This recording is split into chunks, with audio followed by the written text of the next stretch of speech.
Olá a todos. Vamos dar início a mais uma atividade do nosso ciclo de palestras Entre Ações e Desafios, 50 anos da Política Pública Estadual de Proteção ao Patrimônio Cultural Mineiro, que o Instituto Histórico e Geográfico desenvolve nessa semana, desde a semana passada, quando nós comemoramos os 50 anos de criação do IEFA e quando essa política pública estadual passa a ser desenvolvida com elementos mais eficazes, com uma estrutura institucional para preservar o patrimônio cultural mineiro. Então, hoje é um dia muito especial, nós estamos iniciando a quarta atividade desse ciclo de palestras, porque é quando a gente recebe um profissional onde todos aqueles que nós já apresentamos, conversamos na semana passada, desde a semana passada, todos quando chegaram no IEFA, esse profissional já estava lá. Fernando Roberto de Castro Viado, que é o funcionário mais antigo em atividade no IEFA. Ele faz parte da equipe técnica do IEFA desde o ano de 1974. Então, o Fernando é a memória viva dentro do IEFA, é a memória daquele que tudo viu, praticamente viu tudo acontecer dentro da instituição ao longo aí, de quase 50 anos. O IEFA completando 50 anos de atuação e o Fernando aí já com quase 50 anos, Fernando. Isso é um marco dentro de qualquer instituição pública, uma testemunha e um protagonista que a quase tudo viu, dentro de uma estrutura, de uma instituição estadual. Então, Fernando, muito obrigado por estar conosco nesse ciclo de palestras. Sua presença aqui era mais que recomendada, mais que aceitada e mais que propícia a fazer lembrança aos 50 anos do IEF. Então, Fernando, nós vamos aqui começar o nosso bate-papo a partir de seu relato de sua própria experiência, Você está no IEFA há praticamente 50 anos, então eu gostaria que você falasse aqui para quem acompanhar a nossa atividade, como que foram esses anos iniciais, como foi sua própria atividade profissional no IEFA. Seja bem-vindo, Fernando. E fico muito feliz em estar participando agora, por quê? Para falar de 50 anos do IEFA, parece que eu vou falar de mim, Apesar de eu ter meus 68 IEFA 50, mas eu estou 48, quase 48 no IEFA. Entrei no IEFA com 20 anos de idade e foi quando o IEFA estava abrindo as portas. O IEFA começou, na verdade, no Palácio do Despacho. Não tinha lugar ainda. A doutora Luciana Medeperê, ele estava montando junto com o governador Rondon Pacheco. E eu tive a oportunidade e a felicidade, entre aspas, que até hoje eu deveria ter saído dali para a minha carreira profissional, mas eu achei tão maravilhoso qual que é o objetivo do IEFA e vi a dificuldade e a importância do IEFA para o patrimônio do Estado de Minas Gerais. Mas até em 1974, logicamente, eu não via nada disso. A primeira coisa que eu vi era muito nervosismo de estar entrando para, pela primeira vez, assinar uma carteira e trabalhar, porque eu estava fazendo vestibular na época. Na época, eu estava pretendendo fazer o vestibular para medicina, não deu certo, fui para engenharia, passei na engenharia, mas já trabalhando dentro do IEFA já. O IEFA comprou aquela casa da Rua da Bahia, que minha vida começou ali. Sabe, Adalberto, e a todos que estão me escutando, eu tenho muita felicidade de falar isso, porque minha vida, na verdade, começou ali, não só profissional, mas na minha vida pessoal e familiar. Em 1974, entrei junto com uma pessoa, com uma mulher que eu casei, tive filhos, fiquei viúvo dela no IEFA, e ela entrou também no mesmo dia, na mesma hora, em 1º de junho de 1974. Eu, para fazer entrevista com ela, e ela com o doutor Luciano Medeperê, e disse que minha vida começou aí. Vi uma casa vazia, com alguns móveis já dentro das salas, e o IEFA montando a equipe técnica. A equipe técnica, o mais novo de lá era eu, a Feliciana, que estava com 19 anos e eu 20 anos. E acima de nós, as pessoas tinham mais de quase 40, 50 pessoas mais idosas. A pessoa que realmente entraram para nessa área da cultura do patrimônio histórico foi realmente patrimônio também. Né? As pessoas que conheciam ainda as escolas não estavam adaptadas ainda a esse valor histórico que é o nosso estado de Minas Gerais. Então, o IEFA começou ali. E eu comecei, junto com o IEFA, vendo as dificuldades. Primeiro, de comprar os móveis, de montar a equipe e de montar uma diretriz para aquele órgão. Né? Eu comecei com tudo ali. Sabe? Foi muito, muito interessante que eu gosto de falar nisso, porque eu comecei a ser um auxiliar de escritório. Varria, comprava cigarro para os diretores, e a minha vida começou dessa forma, com o nome dele, eu sempre me esqueço, que é uma vergonha, em 1971, foi José Joaquim, né, Joaquim Carneiro de Mendonça, e o próximo ano, de 75 a 79, foi José Geraldo Faria. E de 79 a 1983, o doutor Luciano Medeiros Pereira, que era o diretor, passou a ser o presidente. Aí que eu comecei, em 1983, já a trabalhar como auxiliar de obras, auxiliar de engenharia. Até 1983, eu fui um mero estudante, formei em 80 em engenharia civil. A minha carreira toda na área de engenharia civil, mas eu estava percebendo que eu estava muito na contramão das obras e das atribuições do IEFA. Mas para mim foi uma coisa maravilhosa que eu comecei a me lapidar. Comecei a perceber que o IEFA tinha um objetivo dele muito complicado da época, que o IEFA, quando ele foi criado, Adalberto, eu não sei se eu tive algum desses nossos palestrantes, meus amigos aí, falaram sobre as nossas dificuldades de ser recebido pelo Estado, pelos municípios, pelas comunidades, pela paróquia. Então, isso tudo nós tivemos dificuldade, uma briga muito grande, porque nós éramos muito mal vistos.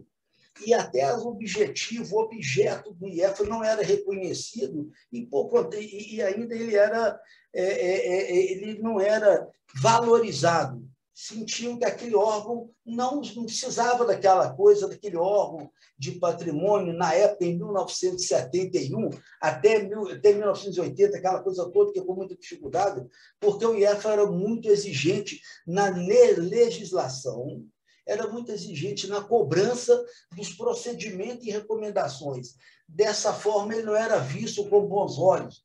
Tanto que, né, o Lucianinho lá demoliu o Cine, Metrópolis, outro Arthur Haas, então foram vários, quando falava que o IEFA chegaria até o município para ver a paróquia, para ver a escola, para ver o prédio, onde fosse, eles demoliam, era uma coisa da noite para o dia, mas mal sabemos que o IEFA realmente estava com uma atribuição, uma vontade de ajudar, porque, na verdade, o tombamento ele foi muito mal visto e mal recebido, e, na verdade, não. Ele o que esse tombamento, o que o IEFA oferecia? Oferecia de como lidar com o trabalho de restauração, como lidar com a contratação. Então, era só mesmo uma logística para organizar e valorizar aquele imóvel da forma que ele deveria ser valorizado, não da forma que ele era na época, por causa que a especulação imobiliária era muito grande. Aqui em Belo Horizonte, no estado de Minas, as prefeituras, as paróquias, eu tinha muito medo. Eu já cheguei em lugares que o padre não me recebia, ele preferia derrubar aquela igreja, que eu fui para fazer um levantamento para tentar refazer a restauração, estabilizar e consolidar. Nós tivemos muita dificuldade, e isso foi passando os anos. Que até 1983, logicamente, nós fizemos aquele primeiro tombamento, alguém deve ter falado que em 1975, o primeiro tombamento foi Palácio da Liberdade, Arquivo Público Mineiro, Fazenda da Posse, né, e algumas outras coisas, e aonde também nós adquirimos no começo do IEFA, através do Rondon Pacheco, porque eu falo muito assim, do Rondon Pacheco, foi a época que eu era como assim, um office boy mesmo. Eu levava o governador os documentos para assinatura, né, das compras dos imóveis, né, fazendo Boa Esperança, eu ia atrás do Antônio, o delegado de Boa Esperança, né, Del Valle, né? Eu ia atrás de outros, então isso tudo me marcou muito sobre o Rondon Pacheco. Eu tive no Palácio da Liberdade, me lembro muito, Dona Conceição Filó, não gostava que eu entrava muito perto dele, aquela ciúme toda, aquela coisa. E eu, como era um menino, 20 anos, né? Hoje eu estou com 68, então eu vi aquilo tudo ali, muito novo para mim, tudo muito novo, e eu formei. Achei um trabalho muito bacana dos profissionais já no IEFA, porque o IEFA foi, aos poucos, ele foi crescendo, né? Tivemos a necessidade, quando eu falo nós tivemos, eu me sinto como realmente falando de mim, de uma propriedade minha, mas não é. Eu sou um mero servidor apaixonado pelo patrimônio do Estado e estou, por sorte, trabalhando num órgão que foi instituído em 30 de setembro de 1971, foi o primeiro instituição a ser responsável pelo patrimônio do Estado. Foi um dos primeiros, né? Que foi uma maravilha. E foi, nós somos responsáveis hoje pela proteção do maior acervo do país, para mim, é Minas, porque de 74 até hoje eu já viajei muito e conheço São Paulo, conheço o Rio, conheço esses outros lugares do Sul, e sei que aqui realmente o maior patrimônio edificado está em Minas. Então, eu falei, agora, em 1983 para frente, foi que eu perdi a minha esposa em 1987, e eu estava já com ela, estava grávida, até quando eu cheguei para me sentir, agora eu tenho que assumir isso tudo aqui, agora eu vou me dedicar mais ao IEFA. Esqueci que eu ia sair, ou que eu estava fazendo deixando alguns currículos, na época não tinha concurso, deixando currículo em outras firmas, porque o nosso salário foi um salário sempre muito pequeno, de hoje até ontem. Então, de 1971 a 2021, nosso salário é mínimo, mas não é o salário que move os funcionários, que é responsável pelo IEFA. IEFA hoje está vivo, está de portas abertas, graças ao profissionalismo e a coragem e o amor que os funcionários tiveram. Logicamente que aposentaram, outros morreram, como foi a Feliciana, e outros saíram, tiveram grandes oportunidades. E eu falei, não, eu vou ficar aqui.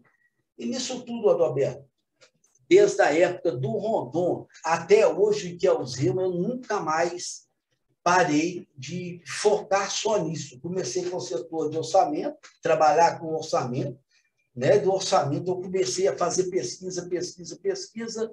Hoje eu cheguei a um ponto que realmente eu posso falar que eu aprendi alguma coisa. Eu aprendi uma coisa dentro da escola, que foi o mínimo que eu aprendi, porque quando se fala de patrimônio histórico, patrimônio edificado, e quando nós vamos falar em intervenções, aí já é uma outra visão minha. Hoje, queria ter essa visão quando eu entrei, que eu tenho certeza, se eu tivesse a visão que eu tenho hoje, e pudesse voltar o tempo com essa visão que eu tenho agora, em 2021, em 1974, já começando no dia, você tem certeza que o patrimônio estaria do Estado mais protegido do que está hoje. Hoje, ele, como eu falei para você, de 71 a 1983, o IEFA era muito rígido na legislação, recomendação de procedimento. Hoje, e nas leis de tombamento, ele também era muito rigoroso. Hoje, ele se perdeu nas leis de 1937, que foi, né, o IFAM, na época, o IFAM, das leis do tombamento, a lei da preservação, as cartas também, as cartas patrimoniais também, se perderam tudo. Hoje eu posso falar que se perdeu sim. Se perdeu por causa de interesse político, isso eu já te falei várias vezes, que é a minha mágoa. Eu já falei isso com todas as diretorias, a partir do momento que eu estive a consciência, que eu comecei a enxergar isso nas gestões, e nas próximas eu comecei já a alertar, mas nunca me escutaram, nunca deram muito valor. Isto infelizmente, é o Estado.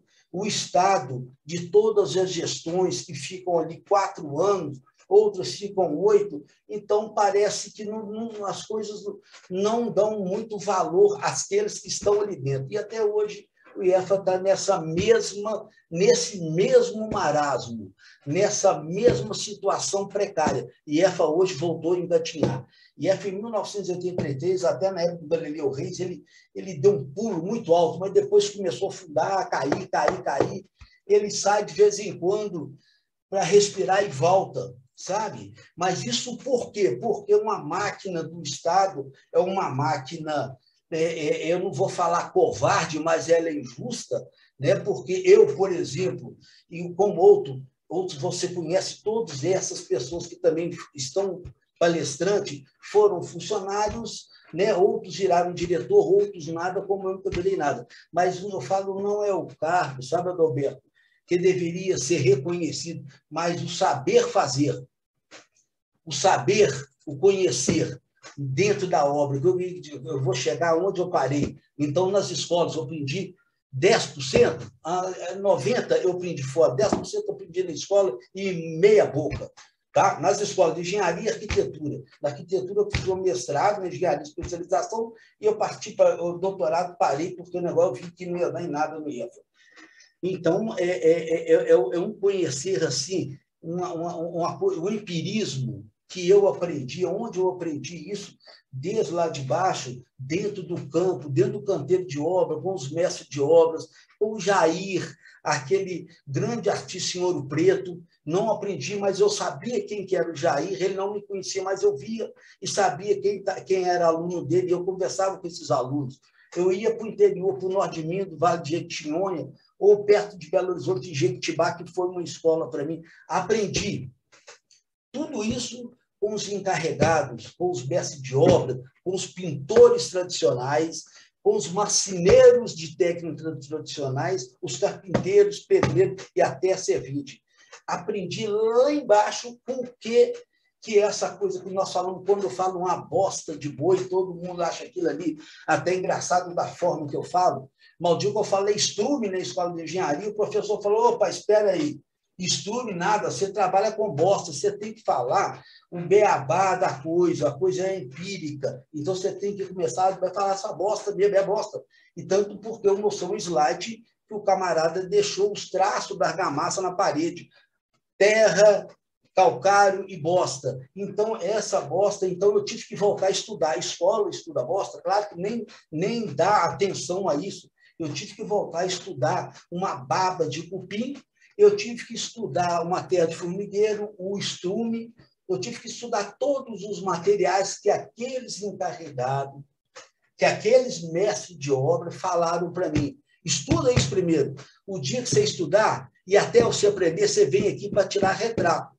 Você tira retrato. Quando você souber, nós vamos conversar. Eu sei que eu passei anos e anos, achando aquilo muito estranho, por eu ser quase um engenheiro dentro do IEFA, ter que estar sob as ordens dos pedreiros, dos artesãos. Fernando, eu quero pegar essa parte do seu depoimento, Fernando, que você, como profissional, eu não sei dimensionar, porque a minha experiência foi no contato com você e essa experiência do nosso contato é que me faz saber da grande relação de amizade que você estabeleceu ao longo desse tempo seu no IEFA com aqueles coordenadores, com aqueles executores da equipe de obras do IEFA. Então, eu queria que você desse um depoimento sobre essa equipe de obras do IEFA que foi ativa durante muitos anos. Ah, que bom. Vai ser um grande prazer falar dos mortais, que não tem mais ninguém aqui. Tem muito pouco, você sabe disso, né? Mas, na verdade, eu estive no IEFA a partir do primeiro funcionário de um oficial, tanto do pedreiro, como pintor, como restaurador. O restaurador no IEFA era o responsável, era o arquiteto, não existia ainda o cargo né, da URT, que seria o RT, não sei, da restauração. Mas o restaurador, eu conhecia todos eles, o restaurador foi um dos últimos a entrar no IEFA, mas nós tivemos, Adalberto, grandes artistas. Nós tivemos grandes artistas, na verdade, aquele artista que realmente conhecia o trabalho que ele estava enxergando. Ele não enxergava aquilo como um material e nem como um interesse para ele receber alguma coisa em troca, um valor financeiro pelo trabalho dele. Todos trabalhavam no IEFA por um salário, então nós não tínhamos nada em troca disso, então nós tínhamos que realmente estudar. E eu fui para campo para trabalhar junto com essas pessoas, o Zé Jorge, seu Jaime, Geraldinho, o seu Antônio, Paulo Narciso, o seu Wilson, então vários, mas todos eles com um conhecedor do empirismo. Foram estas pessoas que eu estou te falando que conheciam o princípio ativo dessas coisas da terra, ele conhecia o princípio ativo da baba, ele conhecia o princípio ativo do estrume, porque eles me falavam, punha na mão, punha na boca, é assim que esse material. Então, esse material, esse ligante, por exemplo, Paulo Narciso, que foi um pedreiro encarregado, ele mais o Aleixo, maravilhoso, que era o encarregado do IEFA. Nessa área de taipa, era o senhor Paulo e o senhor Aleixo. E na área de pintura, o senhor Rafael, que era um exímio conhecedor do calcário. Então, todos conheciam a matéria-prima. A matéria-prima nascia ou nasce até hoje debaixo dos nossos pés, né? Que são todos materiais naturais que transformavam em matéria-prima. Então, eu queria te falar, essas pessoas, essa equipe maravilhosa, o seu Jorge, o Rafael, o Wilson, conseguia transformar os recursos naturais, onde no interior, que não tinha dinheiro, e tinha muito pouco dinheiro, transformar esses recursos naturais, recursos da própria cidade, perto da própria igreja, ele transformava esse material em matéria-prima. Então, nós não tínhamos como transporte, não precisava do nosso transporte, de algum transporte, sim, mas a maioria não. As primeiras obras do IEFA, estou falando das primeiras obras do IEFA, tá? Onde trabalhou esses funcionários que você quer falar sobre eles. Então, essa mão de obra, esses conhecedores desses materiais faziam uma obra com custo quase zero, porque não tínhamos o transporte, não tinha energia para nada, nós mesmos, eles mesmos que transformavam a terra, essa terra que nós tiramos do chão, eles faziam dessa terra um cimento, eles faziam um aglutinante, eles faziam um aglomerante com essa terra misturada com calcário, com essa bosta de boi que eu te falei, com essa baba de cupim. Então, são receitas que eu recebi deles, que eu não valorizei, guardei, e hoje que eu falo, desde 2003, eu resgatei toda essa receita desses oficiais que me passaram, que eu tinha um carinho enorme por eles, porque eu sempre falei, todo mundo acha, sabe? Eu sempre falei a mesma linguagem de todos os funcionários, de A a Z, do Luciano Amedê Peri, que foi o fundador do IEFA, até o José Luciano, que era o encarregado, não, era o zelador. Dona Geralda, no café, o Tomás é arquiteto, um dos primeiros arquitetos, Tomás e Rogério Diniz. Então, eu sempre fui essa pessoa transparente para todo mundo. Eu aprendi, sabe aonde? No IEFA. Por viajar por lugares humildes, lugares ricos, como era Diamantina, Ouro Preto, tinha todos os valores, e eu aprendi a valorizar a tudo em minha volta. Então, a partir do momento que eu comecei a valorizar essas pessoas, eles perceberam essa minha amizade com eles, e eles passavam aquilo como se estivesse passando com um filho dele, que eu tinha 20 e poucos anos, 24, 25, 26 anos, estava até para começar a pensar em noivar. Então, foi uma época maravilhosa minha. E, dando sequência a essas pessoas, eu parei no mestrado, entrei com um trabalho de dissertação sobre resgatar a memória e o saber desses profissionais do IEFA.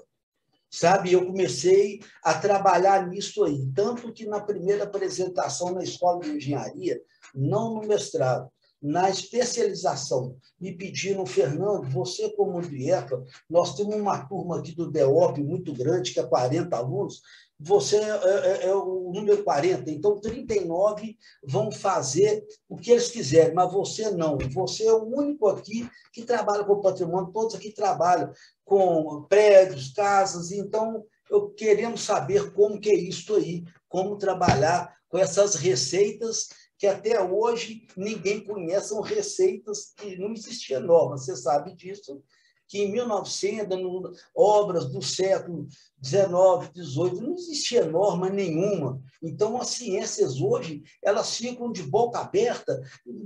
Quando eles veem uma obra, por exemplo, que você conhece muito, que é o Convento de Macaúbas, que é aquele muro maravilhoso da divisa da escola com as ruas, né? Um muro de adobe, que sem revestimento, ele estaria quase 300 anos. Por que ele não amolece, não derrete com água, sendo que na escolha daquela época não tinha norma, não tinha controle de qualidade, não tinha nada. As pessoas escolhiam aquela terra à mão, a tato, a cheiro, ao paladar, e saiu blocos maravilhosos daquilo. Eu falei, vou resgatar isso, e consegui resgatar, né? Dentro da escola, mostrei para a escola de engenharia o que era uma técnica construtiva tradicional, feita só empirismo, por princípio de compatibilidade e o empirismo.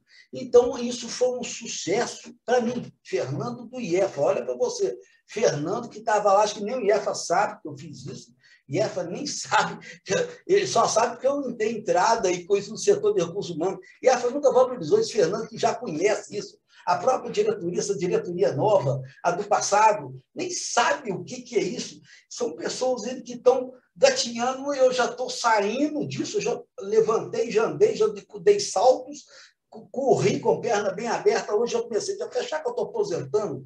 Então, o que eu queria dessa gestão? Vou pegar e saber do Fernando, como ele pegou dos amigos, dos antigos funcionários que morreram. Fernando, daqui a pouco está aqui, mas não. Eu vou inventariar algo saber do Fernando, porque eu vou passar para os funcionários que estão entrando hoje aqui, não conhecem nada sobre esse resgate dessa técnica construtiva. A escola de engenharia falou, você vai para a escola de arquitetura, com esse seu material aí, com esse argamassa de bosta de boi. Mas eu cheguei na arquitetura com argamassa de bosta de boi, mas muito mais rica, já com outras coisas, de pintura, sobre pedra, sobre madeira. Então, foi um trabalho que eu comecei a estudar, eu não paro, eu estudo até hoje. Se você chegar nessa mesa aqui, você vai ver vários papéis, tudo na minha mão. Eu não uso computador, você é testemunha disso.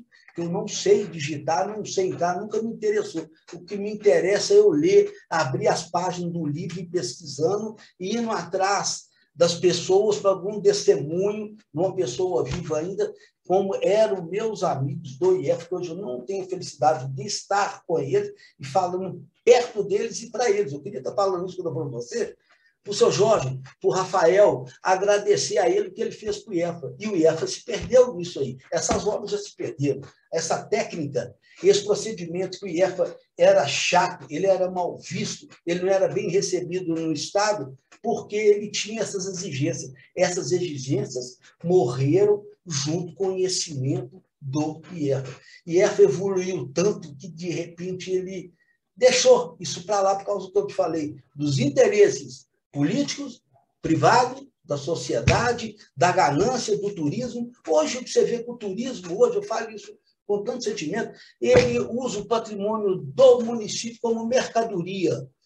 O turismo hoje usa o patrimônio histórico edificado ou cultural como mercadoria. Estão comercializando o nosso patrimônio. Eles chegam lá com esses projetos maravilhosos hoje. Eu estou até um pouco atropelando, porque eu fico assim doido para falar, né? Quando hoje eu pego uma obra, eu vou, hoje no século XXI, eu vou no município tal para ver a obra, vejo um projeto maravilhoso. Eu vou te falar na Praça da Liberdade. Eu, que nasci lá em 1971, junto com o IEF, em 74, vi que no IEF não podia pregar nada nas paredes, na casa da Rua da Bahia. Lá tinha umas portas todas treliçadas, só uma reguinha. O doutor Luciano brigou lá, porque o cara queria pôr um troço lá, briga, não é assim, você não está na sua casa, você está trabalhando em uma casa já de idade. E realmente ele tinha razão. Né? Tinha razão. Então, esse valor histórico acabou, não existe mais. Acabou, sabe? Então, onde eu parei, que eu estava falando... Fernando, você mencionou um fato interessante aqui, dessa briga de doutor Luciano com um prego aqui e tal, e essa exigência de que não deveria ter aquilo. Isso me lembrou um fato narrado pelo Fritz Teixeira de Sales, quando foi lembrar a figura de Dr. Rodrigo Melo Franco de Andrade. Ele esteve com o Dr. Rodrigo em Ouro Preto e chegou lá, acho que na reserva técnica do Museu da Inconfidência, e diz que Dr. Rodrigo Melo Franco teve um acesso de fúria quando viu uma série de etiquetas pregadas nas peças do museu, na reserva técnica.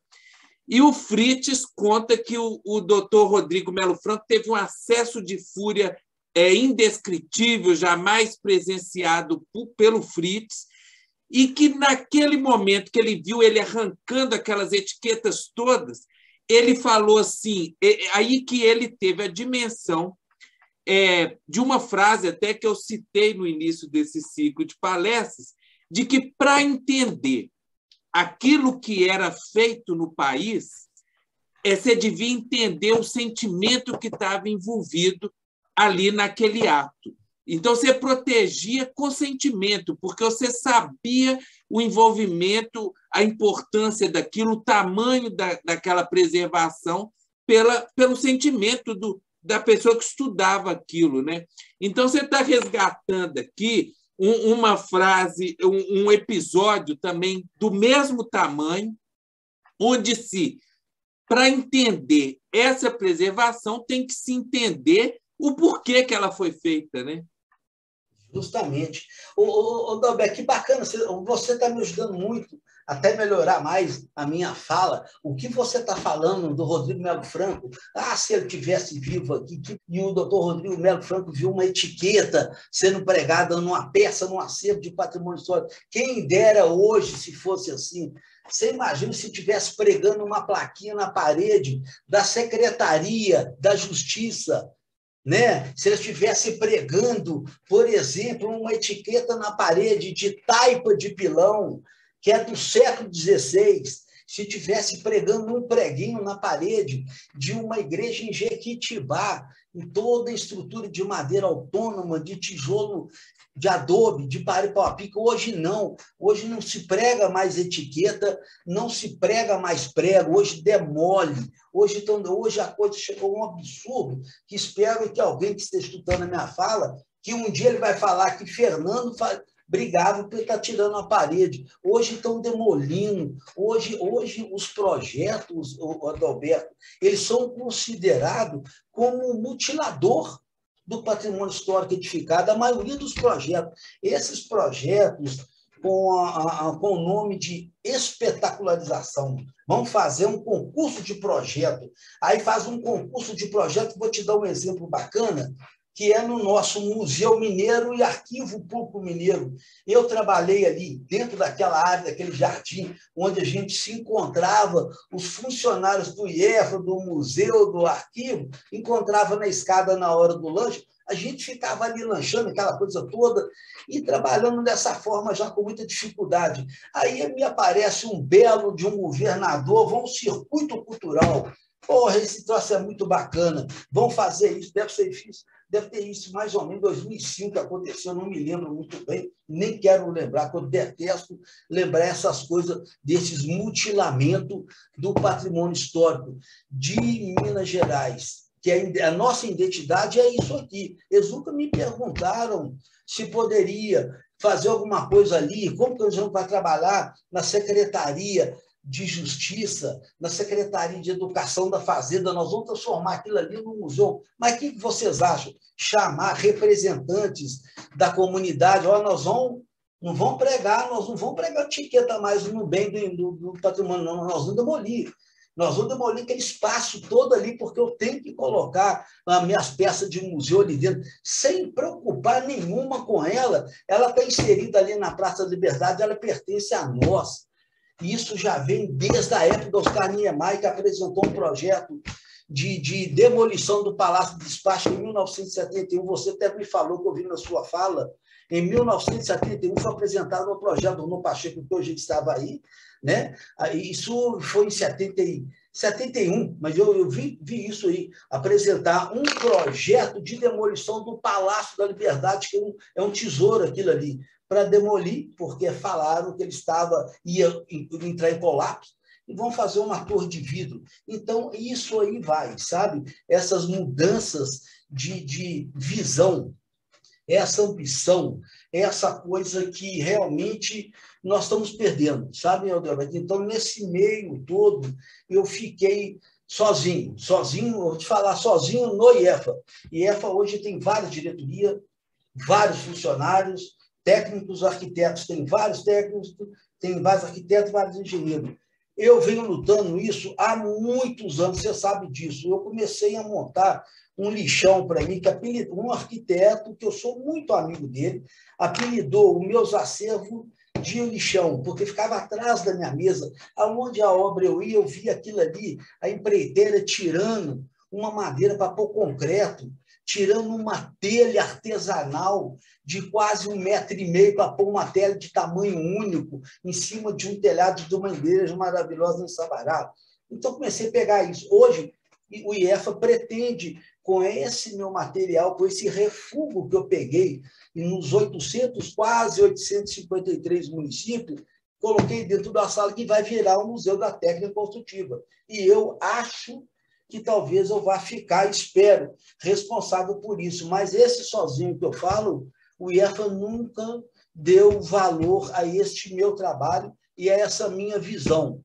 Então, eu te falo de antemão, é muito rapidinho que eu quero só encerrar essa parte aqui, que o nosso patrimônio do Estado, mesmo com essas leis de proteção em várias esferas, município, estadual, União, ele vai desaparecer.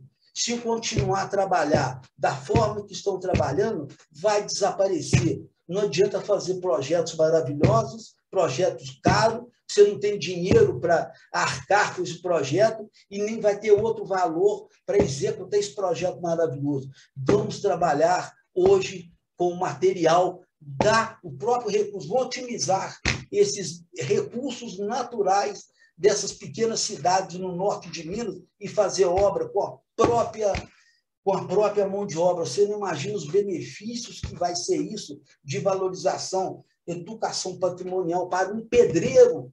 Em Couto Magalhães, que eu estive com ele fez a obra em 17 mil, ele fez uma obra hoje, se fosse licitada, ela ficaria em torno de 700 mil reais. 17 mil.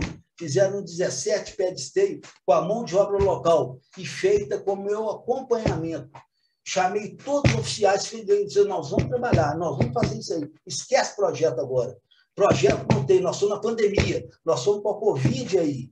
E o país está passando por escassez de um mundo de recursos, não vai ter recursos. Então, nós mesmos vamos trabalhar. Pega só 17 mil, o que nós podemos fazer? Vamos começar. E esses 17 mil, os vizinhos dos distritos e outros municípios começaram a admirar o trabalho deles. E o amor que eles estavam, o orgulho que eles tinham de falar para um vizinho, para um visitante, que era eles. Eu sou dessa cidade, eu estou trabalhando, eu aprendi. Eles deixaram enraizado esse conhecimento para mim, não levou para Belo Horizonte de novo, ficou aqui enraizado. E essa obra está sendo respeitada, está sendo admirada e vista por todos de Couto Magalhães, Minas Novas, Chapada do Norte, que passa por lá. Olha que coisa maravilhosa. 17 mil, não precisa essa coisa de projeto. Claro que tem projeto, certo é isso, mas para você fazer uma manutenção, um paliativo, que é isso. O Estado estaria hoje 80%, 70% a 80% mais bem protegido do que está hoje, que as coisas hoje, o dinheiro só chega dos museus fictícios. Ouro Preto, Diamantina, Cerro, Mariana, Congonhas, onde realmente o turismo chega, o dinheiro chega, mas são museus de céu aberto que não passa de ficção, Ninguém sabe qual que é o tradicional, qual que é o contemporâneo. É uma mistura muito grande, muito louca, mas dá para a gente trabalhar, sabe, Roberto? Então, esse é o meu trabalho no IEFA. Eu fico triste de o IEFA não me escutar, não me chamar. É um absurdo dos absurdos. Isso é um desabafo, sabe? Eu não posso deixar de falar isso, porque isso aqui é uma fala de uma palestra. Eu estou falando que eu sempre me pediu a minha história. A minha história é esta. A minha história é a dificuldade do IEFA, é a vontade que eu tenho de ajudar o IEFA a proteger o patrimônio do Estado de Minas Gerais. Fernando, claro, a nossa atividade aqui ela está acima de refletir qualquer posição institucional, né? A gente está fora do ambiente institucional de seu trabalho e a gente está voltado à interpretação da sua própria trajetória enquanto um protagonista da preservação do patrimônio cultural, né? E o intuito desse encontro promovido pelo Instituto Histórico e Geográfico, que é uma instituição centenária em Minas Gerais, é que nós possamos promover a reflexão, né? Tendo por base as ações e os desafios ao longo de uma política pública, né? Então, necessariamente, aqui a gente não está preso ao espaço institucional, mas refletindo sobre as ações públicas, né? Sobre as políticas públicas de patrimônio. Então, eu acho que é bom assim, a gente ressaltar isso para o nosso espectador, né? Para as pessoas que estão acompanhando essa atividade cultural, que o nosso objetivo aqui é promover essa reflexão a partir de trajetórias de vida, né? Trajetórias que são envolvidas com o patrimônio cultural. Claro que seus alertas aqui são alertas precisos, cirúrgicos, porque nós já dissemos no início, né? Você está nessa trajetória desde 1974, passando por diferentes administrações, gestões, né? Por diferentes. Nós temos quantos presidentes, quantas ações de gestão desde 1974? Muitas, né, Fernando? E, Fernando, uma coisa que você mencionou aqui, ao citar esse trabalho com a comunidade de Couto de Magalhães, é um trabalho com a comunidade. E a gente percebe, né, nesse trabalho seu de pesquisa com as técnicas construtivas, que a comunidade foi sendo incorporada no seu fazer, né? No seu trabalho, na sua ação. Como que você vê essa questão da comunidade no trabalho de preservação do patrimônio cultural? Acho que eu dei um exemplo aqui em Belo Horizonte, nessa comunidade, eu já falo na população de Belo Horizonte. Na população de Belo Horizonte não tem comunidade, né? Você quer que eu fale de Couto Magalhães, mas eu falei para você, aqui em Belo Horizonte, dei um exemplo bacana, que é a Praça da Liberdade, que a comunidade foi comunicada, a comunidade foi pesquisada. Falaram alguma coisa? Não, claro que não.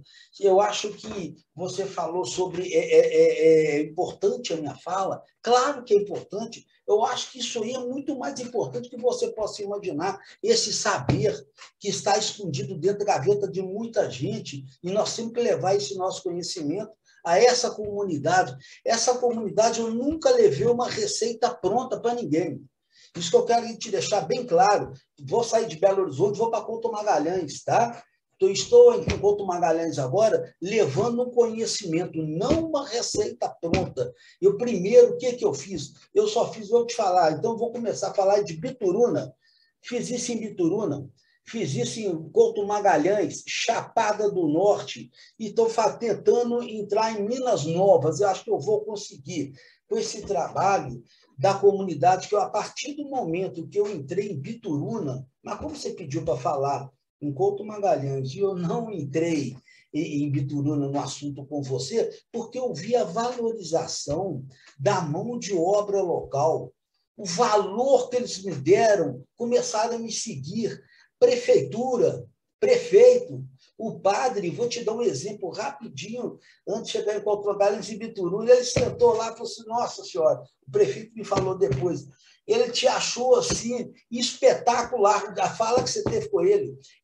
Olha, Fernando, o padre Silvio é um padre mais difícil que nós temos aqui, e ele falou que hoje ele acredita que realmente a prefeitura vai fazer alguma coisa, que a prefeitura levou o Fernando lá, Fernando representando o IEFA.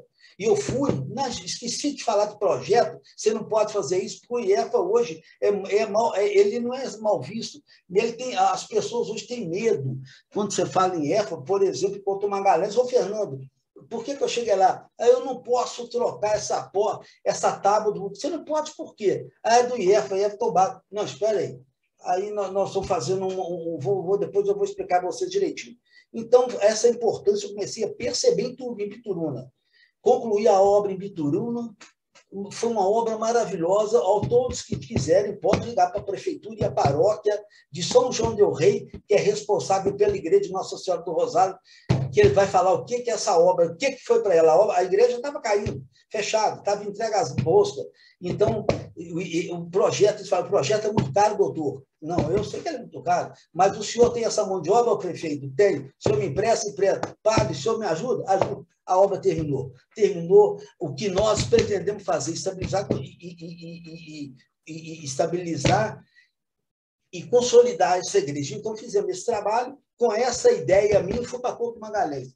Quando eu cheguei em Couto Magalhães, cheguei também sendo visto daquela forma. Não, o patrimônio chegou, todo mundo sai da igreja correndo, fecha as portas, porque você está varrendo aí, você está molhando esse chão, e EFA vai xingar, aquela coisa toda. Vi aquela dificuldade deles. Eu cheguei, quando eu comecei a conversar com o primeiro, depois veio outro. No terceiro dia, eu achei bacana, na reunião que eu tive nessa igreja, com a comunidade representante da prefeitura, da paróquia, da comunidade, todos. E os que estavam ali, os curiosos, entraram, porque tinha café, biscoito e bolo que me ofereciam. Eu falei, oba, hoje eu vou ficar aqui. Entrei para lá 8 horas, saí de lá 5 horas da tarde.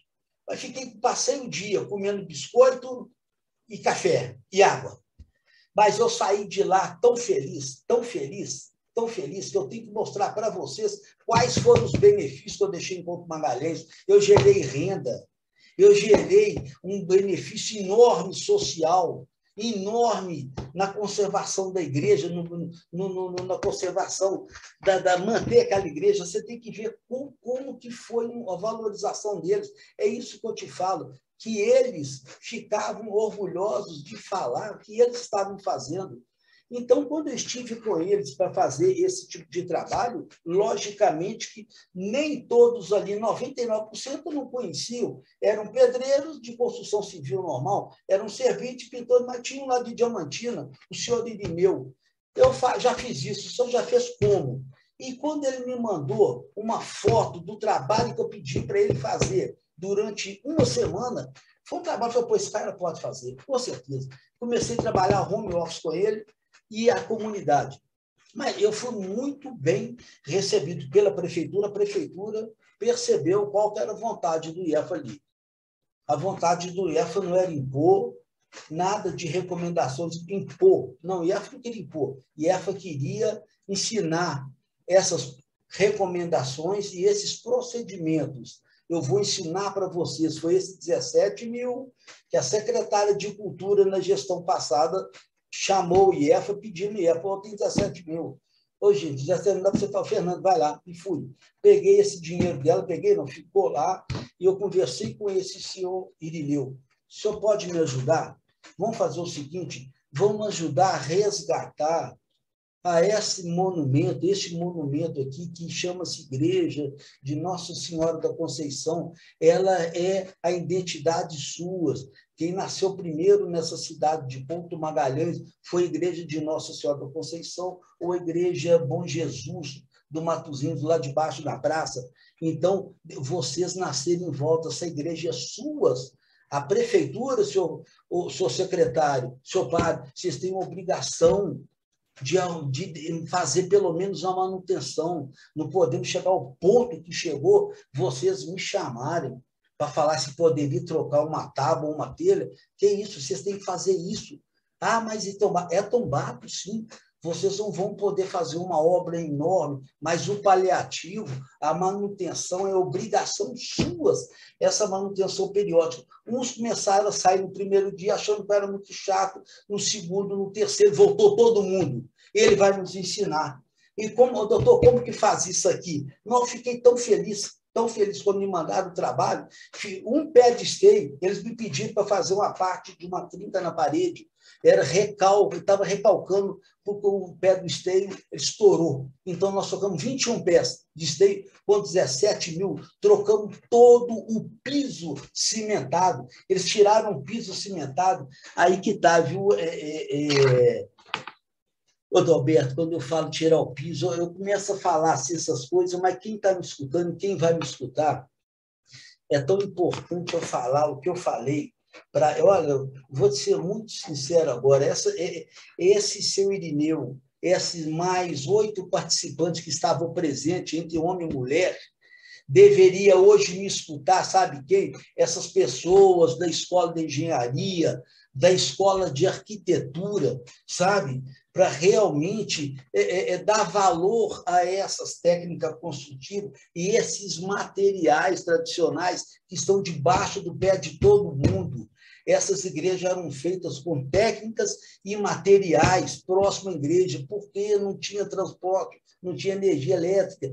Então, dá para a gente usar, sim. Não precisamos desses projetos espetaculares de jeito nenhum. Deixa esse projeto para Pampulha, deixa esse projeto para Diamantina, Ouro Preto, onde tem dinheiro, mas vamos passar a escola de engenharia para lá. Me leva para fazer uma palestra numa escola de arquitetura ou engenharia, ou em próprio IEFA, para fazer a reciclagem desses técnicos que estão entrando hoje, que não sabem, não conhecem, não é culpa deles. Eu sei disso, porque eu passei por isso. Eu gastei 40 anos para aprender isso.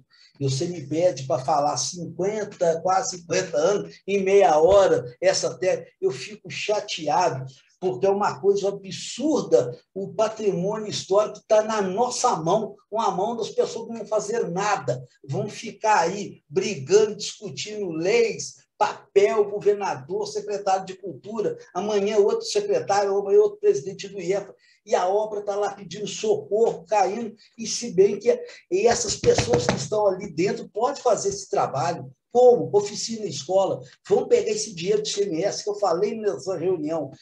Por isso que eles começaram a acreditar. Não vão, gente, vocês têm dinheiro do ICMS aqui, vocês têm pontuação. Ô, prefeito, o que você está usando? Não, meu filho.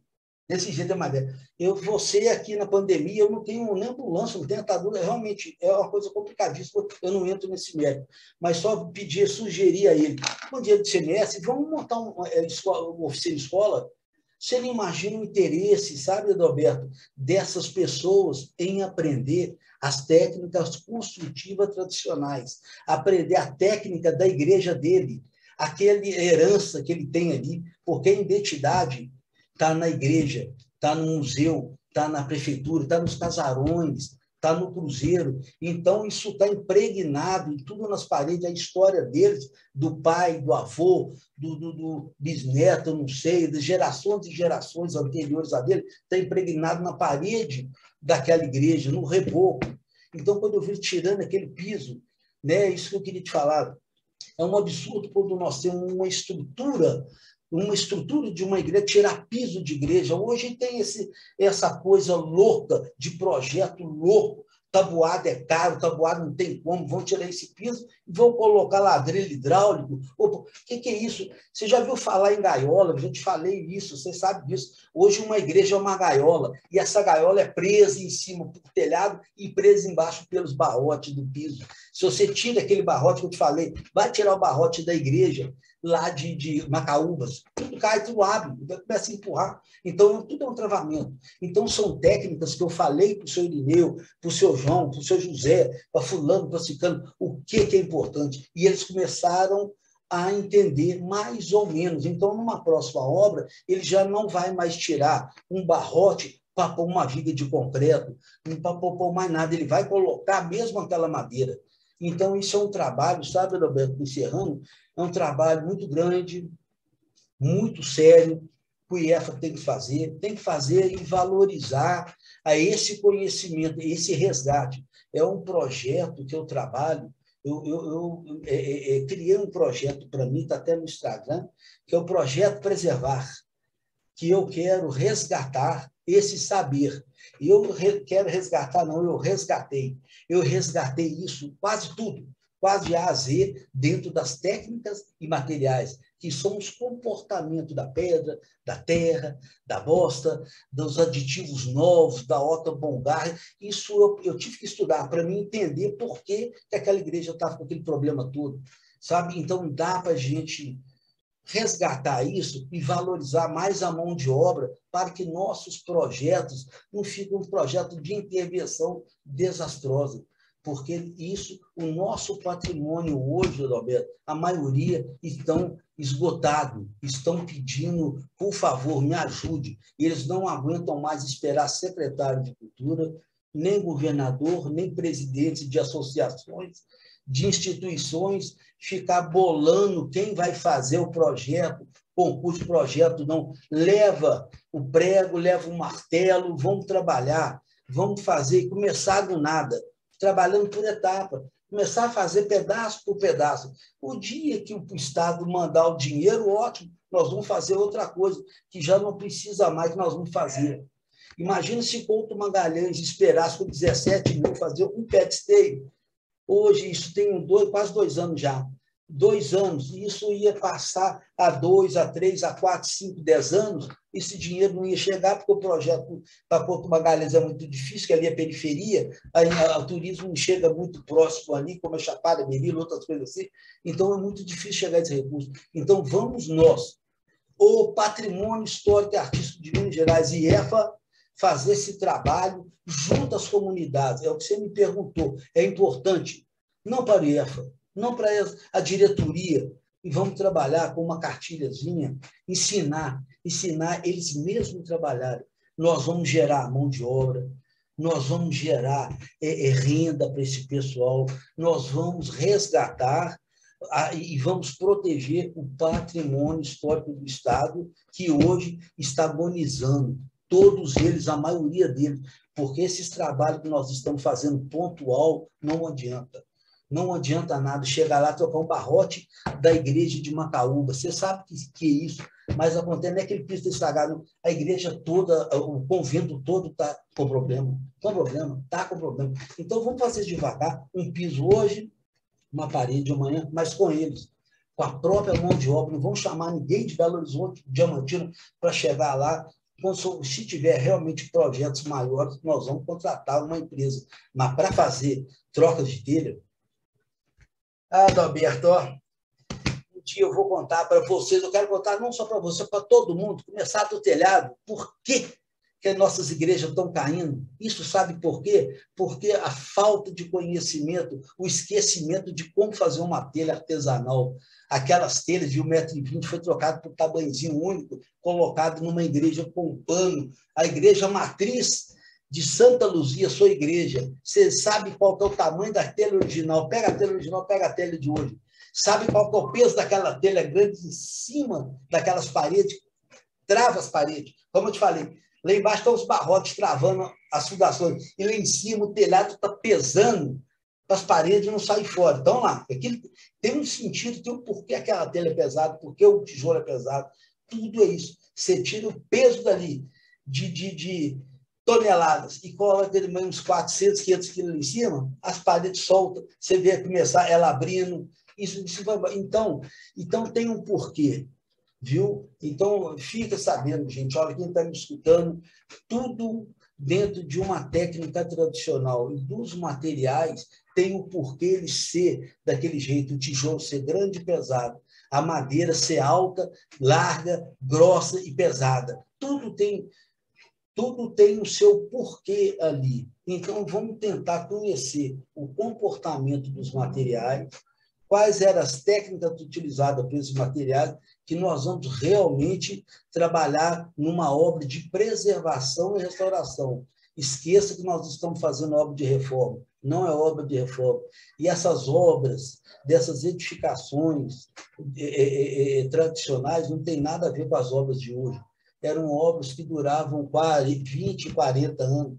Elas adquiriam sua resistência sozinhas, não precisava acelerar o processo de secagem de pintura, de reboco, de concreto, não tinha nada. Então, vamos trabalhar dentro das técnicas, com os materiais, e trabalhar certo, que nós vamos resgatar, nós vamos harmonizar todo movimento, toda a igreja. Se trabalharmos, se começarmos a trabalhar colocando um projeto em concurso, dando valor a projeto bonito, bacana, nós estamos perdidos. O nosso patrimônio, nós vamos perder nosso patrimônio. Não esqueça que nós perdemos um por causa disso. Um exemplo que eu vou encerrar, onde eu batalhei em 1977, muito com os proprietários. Um proprietário morreu, a outra sobreviveu, foi embora desanimada. Fazenda do Jaguar. Quando eu cheguei na Fazenda do Jaguar, tinha as paredes, não tinha telhado. Fui lá para escorar. Fui lá para escorar as paredes da nave e da capela. Hoje não tem parede da nave nem capela, só tem um frontispício, a fachada principal, que nós conseguimos dar usiminas de metal para escorar. Hoje, quem está escorando nossas paredes, o remanescente, não funciona mais, ela está implodindo, ela está caindo, vai acabar. E tudo vai acontecer dessa forma. Se não for o tempo, vai ser o homem, e o homem está acabando, sim, junto com o tempo. O tempo é o primeiro, que realmente está destruindo nosso patrimônio. Mas o homem destrói muito mais rápido. Eu tenho muito mais medo do homem do que o tempo. O tempo tira, o homem tira e põe. Ele tira e põe uma porcaria que vai acelerar aquele processo. Ô, Adalberto, eu acho que você quer me perguntar mais alguma coisa? Eu tinha muita vontade, como eu te falei. Fernando. 48 anos, não posso falar em meia hora. Exatamente. Você me desculpa, né? Você me desculpa, eu agradeço você me dar essa oportunidade. Ô, Fernando, que isso? Eu acredito... Você está falando um pouco, porque eu não sei se a minha fala deu para se entender, porque eu fico tão ansioso querendo acelerar, querendo falar para você entender e você dar continuidade ao seu trabalho, que é maravilhoso. Procura outros Fernandos aí, que existe outros Fernandos. Fernando, nós vamos conseguir. Fernando, eu sei que você é um homem de fé inabalável, é um homem que acredita muito na sua ação e acredita no que faz, né? Então, eu acho que hoje nós temos a oportunidade de oferecer uma palestra, né, ao público do Instituto Histórico e Geográfico, uma palestra de muita qualidade, uma palestra de muitas verdades e uma palestra de muita coragem. Então, você tem uma fé inabalável em Deus, né, na condução da vida, mas você tem uma fé inabalável na sua ação responsável com o patrimônio, né?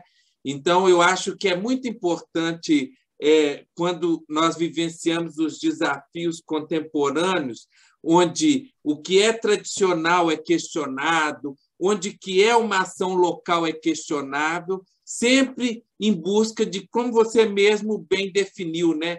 Questões fictícias, questões virtuais, questões que não levam à concretude da ação ou à concretude de um ideal, né? Então, Fernando, eu acredito que as pessoas as pessoas devem se impressionar com a sua palestra, com a sua fala de verdades, com a sua fala de coragem, e, em nome do Instituto Histórico e Geográfico de Minas Gerais, do nosso presidente Luiz Carlos Abrita, da coordenadora das comissões culturais permanentes, professora Márcia Maria Duarte dos Santos, e do nosso coordenador da Comissão História de Minas, Marcos Paulo de Souza Miranda, eu quero agradecê-lo pela sua coragem, pela sua fé e pelas verdades que você disse ao longo dessa palestra, e que elas sirvam, além de alerta, como conscientização de que muita coisa não vai bem no mundo, né? É uma questão global, essa de respeitar a questão da técnica tradicional, a questão do olhar da pessoa da comunidade. Acho que esse é um desafio que nós temos na nossa geração, né? O mundo não respeita essas questões locais, essas questões próprias. Então, eu acredito que sua fala ela tem um alcance amplo, um alcance global, porque a gente está dizendo de preciosidades que a gente perde no dia a dia, não é só Minas Gerais, não é só os estados brasileiros, é toda uma comunidade que passa a desrespeitar valores locais com vistas a questões grandiosas, a questões de outra ordem, que não aquela que presta atenção nesses detalhes que fazem a diferença, né? Como você disse, o peso da telha sustenta a união das paredes, né? Então, quando a gente faz a troca, a gente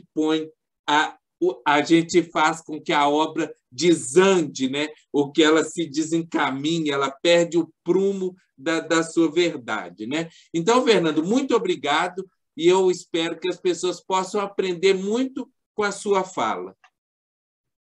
Obrigado a você, Roberto, mais uma vez, por ter me dado a oportunidade, né, de falar que eu sei que é uma crise mundial, mas eu estou falando de Minas, eu moro em Minas, amo Minas, e o maior acervo do nosso país está em Minas. Então, uma cultura na Europa, em outros lugares, é importante, mas não é a nossa, né, técnica, é o nosso modo de enxergar e ver e atuar é diferente de uns outros países mais civilizados. Então, vamos fazer isso, e eu estou aqui para estar na frente. Eu na frente não quero estar com todos, né? Porque realmente eu devo o que eu tenho a Deus.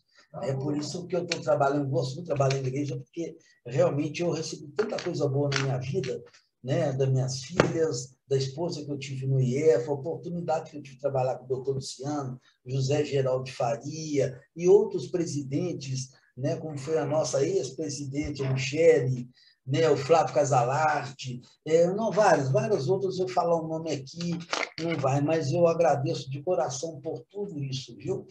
Te agradeço também e dou parabéns a você e sei do seu trabalho, que é muito, muito importante para o IEFA. Eu sei que você está falando em nome do Instituto Geográfico, que eu comecei junto quase com vocês ali, com o José Geraldo Faria, na época também, né? Mas é isso aí, Roberto. Muito obrigado a você. E a todos que me tiveram a paciência, não sei se vão ter. Fernando, e você fez lembrança de pessoas que são caras ao Instituto Histórico também, né? José Geraldo Faria, né? Que foi, inclusive, presidente também do Instituto Histórico e Geográfico, doutor Luciano Medepere, que também foi, né, membro do Instituto, e uma lembrança muito feliz de Jair Afonso Inácio, né? Um grande mestre do nosso patrimônio. Né? Muito obrigado. Que eu tive que estar ali, próximo a ele. Não fui aluno dele, mas eu fui um ídolo, um fã dele. Eles, né, que tiveram outros. Tá certo, Fernando. Muito obrigado. Obrigado a você. Boa noite.